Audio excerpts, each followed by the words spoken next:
안녕하세요. 사회적 이슈를 주제로 구로 청소년들이 온라인 토론을 진행하는 가타부타의 진행을 맡은 구로 청소년 자치연합 그린날의 집행위 박정현입니다. 안녕하세요. 저는 이번 가타부타 프로그램에서 진행을 맡은 구로 청소년 자치연합 그린날의 청년 선생님 최정환입니다. 오늘 토론을 도와주시기 위해서 전문가 분을 섭외하였는데요. 바로 옆에 계신 이만정 교수님입니다. 반갑습니다. 호원대학교에서 형사법을 강의하고 있는 이만정 교수입니다. 오늘 여러분들과 함께 촉법소년이라는 주제를 가지고 토론에 참여하게 돼서 큰 영광으로 생각합니다. 오늘 저희가 같이 토론할 주제는 촉법소년입니다. 정원쌤은 혹시 이 주제에 대해서 어떻게 생각하세요?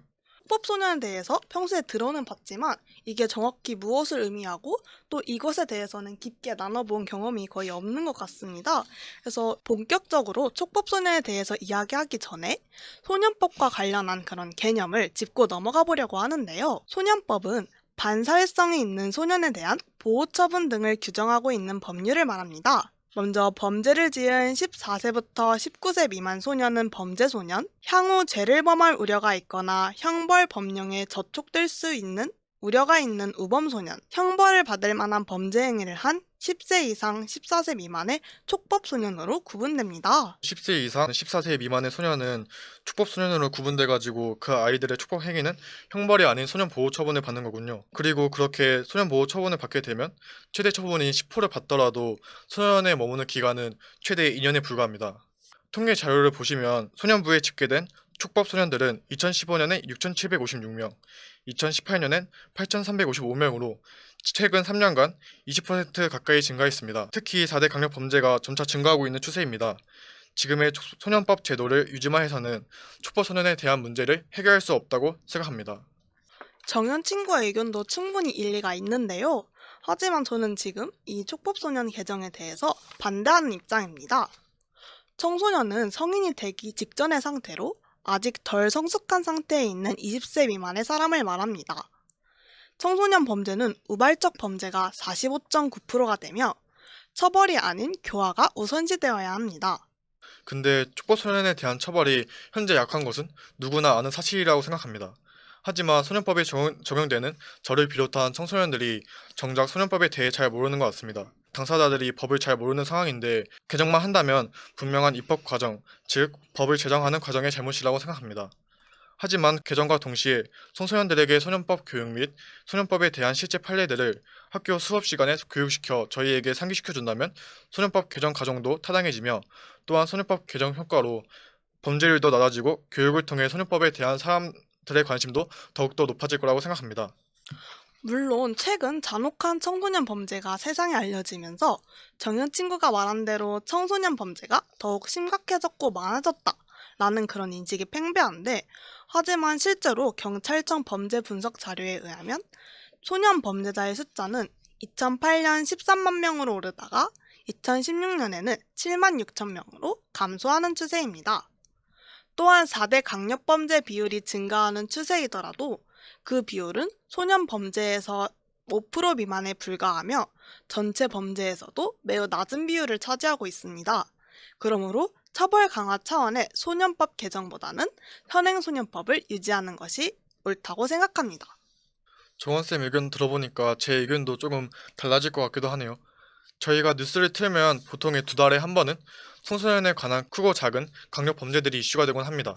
수원 노래방 폭력 사건, 강릉 폭력 사건, 대학생 사망 사건 등 여러 사건들이 뉴스를 통해서 저희에게 이슈가 되고 있는데 이런 정말 극악무도한 강력 범죄에 대한 처벌과 구품 갈취나 이런 일반적인 범죄에 대한 처벌 수위가 같다는 게 저는 정말 말이 안 된다고 생각합니다. 강력 범죄라면 강력 범죄답게 그에 상응하는 처벌 수위를 조정해야 하며 일반적인 범죄에 대한 범죄도 그에 상응하는 범죄를 처벌해야 한다고 생각합니다. 굉장히 다양한 이야기가 나오고 있는 것 같은데 소년법 개정 찬성과 소년법 개정 반대에 대해 전문가이신 교수님께 설명을 부탁드려 보도록 하겠습니다. 앞에 이제 설명을 하셨기 때문에 제가 이제 논쟁이 되고 있는 찬성 그리고 반대쪽의 입장을 한번 정리 다시 한번 해보겠습니다. 먼저 소년법의 이제 취지를 다시 한번 이제 살펴볼 필요가 있습니다. 소년법의 취지는 이제 크게 두 가지입니다. 첫 번째가 소년의 건전한 육성이에요.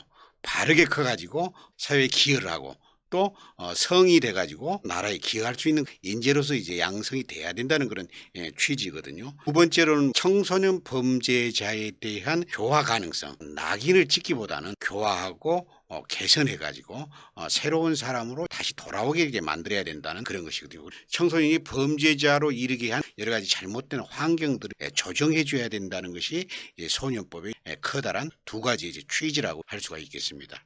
개정 찬성의 주장, 이런 이제 소년법의 두 가지 취지에도 불구하고 오늘날의 소년 범죄의 양태를 보면은 굉장히 극악무도하게 이제 많이 변했다는 것이죠.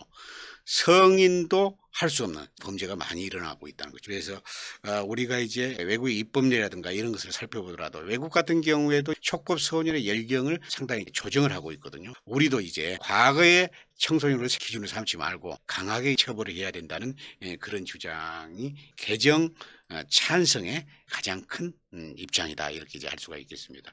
저도 극악무도한 강력범죄를 저지른 범인에게 현재 소년법을 적용하면 처벌 수위가 매우 낮다고 생각합니다.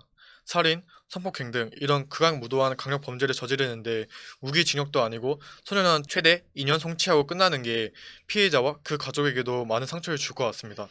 강력범죄에 상응하게 강한 처벌로 소년법을 개정하고 4대 강력범죄를 저지른 숙보소년들을 따로 관리하는 법을 제정하여 소년법에 추가하면 좋을 것 같다고 생각합니다. 저도 청소년의 강력범죄에 대한 우려는 공감을 하고 있는데요. 그러나 미국에서는 소년범에 대한 처벌을 강화하여 형사 이송 제도를 확대하였으나 실제로 형사 이송 후 엄한 처벌을 받은 소년들이 재범률이 높고 재범까지 걸리는 시간 또한 짧았다는 연구 결과가 있었습니다. 이는 그만큼 범죄에 대한 교화나 예방을 제쳐두고 철저하게 응보적인 대가만 추구하였기 때문에 발생했던 것인데요. 환경에 의한 범죄가 많은 청소년 범죄일수록 엄벌보다는 그들이 어떤 삶을 살아왔고 어떻게 치유해야 할지를 고민할 필요가 있습니다. 아무리 엄벌을 해도 심적인 근본이 해결되지 않는다면 유사범죄가 재발할 수밖에 없다고 봅니다. 그럼 교수님께서는 저처럼 폐지나 개정에 대해 반대하는 그런 의견들은 또 어떤 게 있을까요? 여기에 몇 가지 주장들이 있어요. 첫 번째가 책임 능력이 청소년들이 약하다.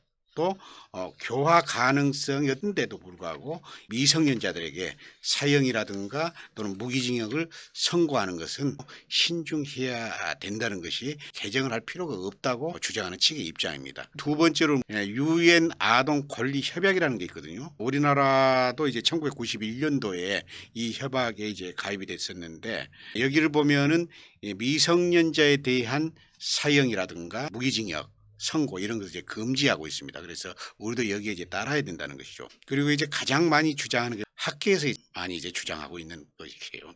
중형주의라는 게 있어요. 형벌을 조금 강하고 또 엄격하게 이제 적용하자는 게 이제 중형주의로거든요. 개정을 반대하는 사람 입장에서는 중형주의가 과연 범죄의 억지력에 도움이 되는가에 대해서 이제 의문을 이제 많이 가지고 있습니다. 2010년도에 우리나라에서 이제 유기징역의 그 한계를 25년에서 50년을 이렇게 늘렸습니다. 범죄의 통계를 보면은 실제적으로 강력 범죄가 줄어들지가 않았어요. 이 형을 중하게 했기 때문에 범죄가 억제가 돼야 된다는데 별로 이제 효과를 이제 보지 못했다는 것이거든요. 또 충동성이 많은 그런 청소년 특유의 특성도 이제 고려해야 된다는 것이 개정을 하지 말고 그대로 유지하자는 측의 핵심적인 이제 주장이 되겠습니다. 교수님께서 방금 말씀해주신 내용들에 저 매우 공감하면서 들었는데요.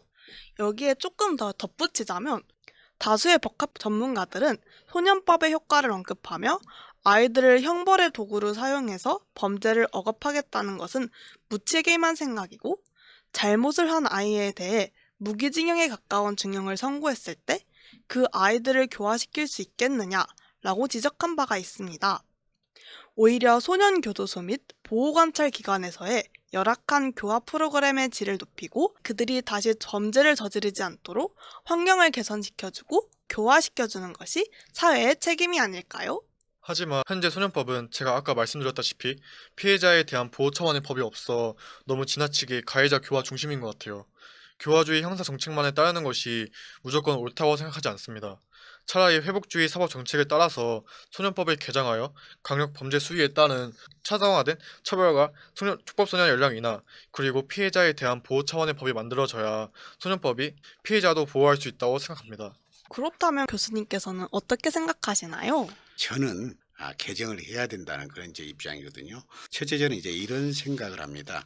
교화 가능성에 중점을 두고 만들어진 게 이제 소년법인데, 가해자도 역시 마찬가지로 청소년이거든요.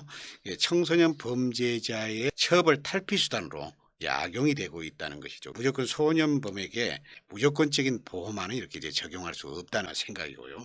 두 번째로는 소년법 제정 취지마저 없애는 것보다는 특강법이라고 있는데, 특정 강력범죄 처벌에 관한 법률인데, 이것을 조금 더 이제 개정을 하고 소년 전담법원 도 가지고 환경조사라든가 임상 분류심사 하면서 이걸 토대로 해가지고 양형을 정해야 된다.